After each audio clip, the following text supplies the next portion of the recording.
Hello and welcome to crack academy. My name is Shashank Roy और फिर से एक नया टॉपिक आपके सामने आया हुआ है।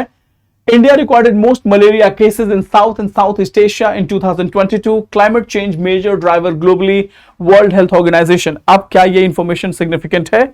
ये इंफॉर्मेशन सिग्निफिकेंट है। ये इंफॉर्मेशन सिग्निफिकेंट इसलिए है क्योंकि इंडिया में मलेरिया और चिकनगुनिया, इंडिया नहीं इंडिया के आसपास के एरियाज की बात बोलें, ट्रॉपिकल नेशंस की बात बोलें, तो ग्लोबल वार्मिंग की जब हम बात करते हैं, क्लाइमेट चेंज की बात करते हैं, उस समय मलेरिया और डेंगू एक बहुत बड़े पैमाने पर डेवस्टेशन ला सकता है। सो वर्ल्ड हेल्थ ऑर्गेनाइजेशन की रिपोर्ट के हिसाब से 2022 में इंडिया में मलेरिया के केसेस लगातार बढ़े हैं। एक बार इन सारे रिपोर्ट को देखते हैं। वर्ल्ड हेल्थ ऑर्गेनाइजेशन का world malaria report 2023, regional data and trends briefing kit. ये फैक्ट्स एंड फिगर्स की बात करते हैं। According to Indian Express, India में 30% रिडक्शन ऑफ केसेस बढ़े, 30% रिडक्शन इन केसेस। लेकिन ये रिपोर्ट पहले का है।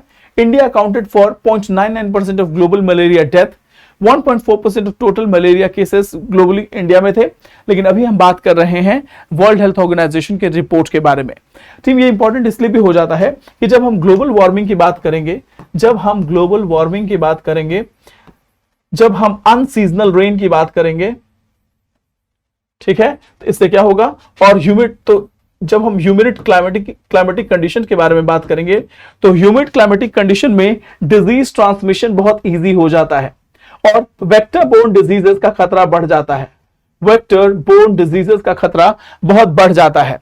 इसीलिए अगर वर्ल्ड की बात बोले तो जैसे जैसे ह्यूमिडिटी बढ़ेगी, टेम्परेचर बढ़ेगा, तो मलेरिया और डेंगू के केसेस भी लगातार बढ़ते चले जाएंगे। ठीक है, सो इन फैक्ट्स एंड फिगर्स चलते हैं। Malaria is a life threatening disease जो कि लगभग 212 मिलियन लोगों को वर्ल्ड वाइड इंपैक्ट करती है और प्लाज्मोडियम के पैरासाइट्स होते हैं जो मलेरिया को कॉज करते हैं। फीमेल एनोफिलिस मॉस्किटो जो है वो स्प्रेड करती है पैरासाइट को, बाइट करते हैं। फीमेल एनोफिलिस, मेल का काम नहीं होता, मेनली फीमेल एनोफिलिस मॉस्किटो जो है वो बाइट करती है and that to infected person, और उसके बाद से उसके पैरासाइट को ट्रांसपोर्ट करती है। एक बार inside the host, parasite flows through the blood stream to liver where multiply, और उसके बाद से एक बार आपने बाइट किया मलेरिया के प्लाज्मोडियम वाइवेक्स ने, तो ये क्या होता है, इसके जो बाइट्स के बाद से ये आपके लिवर तक पहुंचता है और वहां पे जाके ये कई गुना मल्टीप्लाई हो जाते हैं। और ये मलेरिया का डिजीज क्या होता है, इसमें आपके सबसे पहले इंपैक्ट करता है आपके रेड ब्लड सेल को डिस्ट्रॉय कर देता है, जिसके चलते आपको फीवर आने लगता है और 8 से 30 दिनों के अंदर अंदर जो है आपका इन्फेक्शन आता है। अगर आपको सही तरीके से ट्रीट नहीं किया गया मलेरिया के बीमारी में, तो आपके किडनी फेल हो सकता है, सीजर हो सकते हैं, कोमा और डेथ भी हो सकता है। I have lost one of the friend because of malaria, क्योंकि डॉक्टर ने मलेरिया के सिम्टम को वो अच्छी तरीके से समझ नहीं पाया था and my friend died because of malaria. ठीक है, अब आपको लगता होगा बड़ा छोटा सा है, लेकिन इंडिया में वर्ल्ड हेल्थ ऑर्गेनाइजेशन की रिपोर्ट के हिसाब से इंडिया ने हाईएस्ट मलेरिया के केसेस रिपोर्ट किए हैं। मलेरिया सिचुएशन में देखा जाए तो लगभग 5.2 मिलियन मलेरिया केसेस में, according to world health organization, जो साउथ ईस्ट एशिया में हुए हैं, उसमें 60% केसेस इंडिया में पाए गए हैं, जो दिखाता है कि हमारी कंट्री जो है, हमारा जो अर्बन लोकल बॉडीज है, म्युनिसिपल कॉर्पोरेशन है, वो तैयार नहीं है वेक्टर बोर्न डिजीजेस से लड़ने के लिए।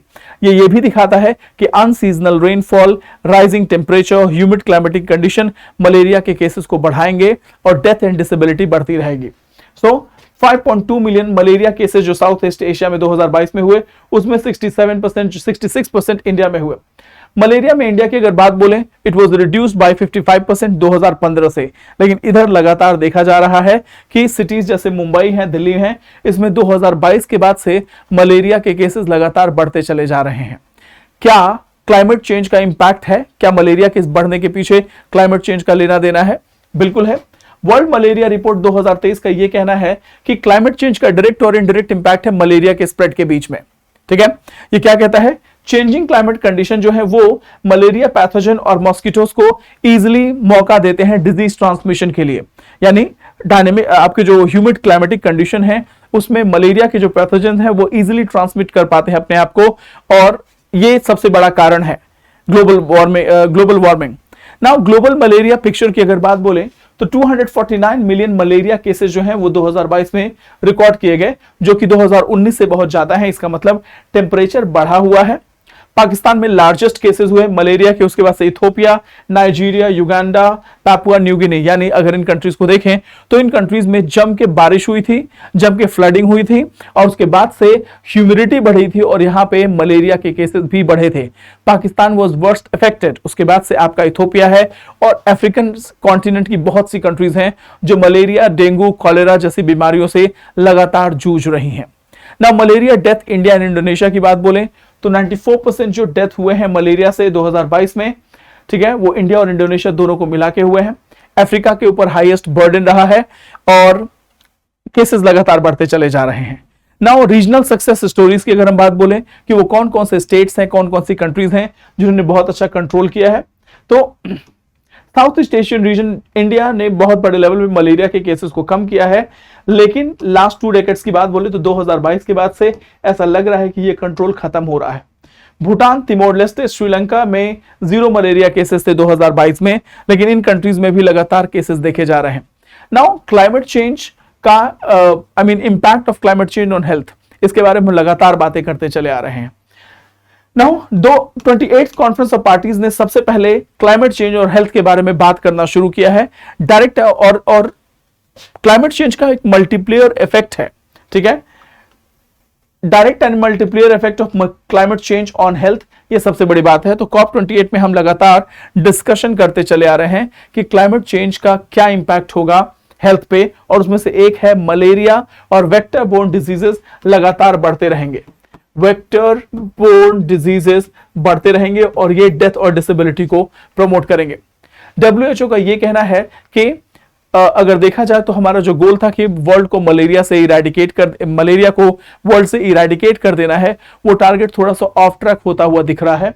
55% फॉर द 2025 गोल यह है, अभी ऑफ ट्रैक हो चुका है। 100% टारगेट की बजाय 55% टारगेट पे बचे हुए हैं। एक और भी प्रॉब्लम है फंडिंग मैकेनिज्म, फंडिंग गैप्स हैं। जितनी रिक्वायरमेंट है रिसोर्सेज की मलेरिया को कंटेन करने के लिए, उतना रिक्वायरमेंट उतना मिल नहीं रहा है। नाउ सस्टेनेबल रिस्पॉन्स की बात करी है वर्ल्ड हेल्थ ऑर्गेनाइजेशन ने।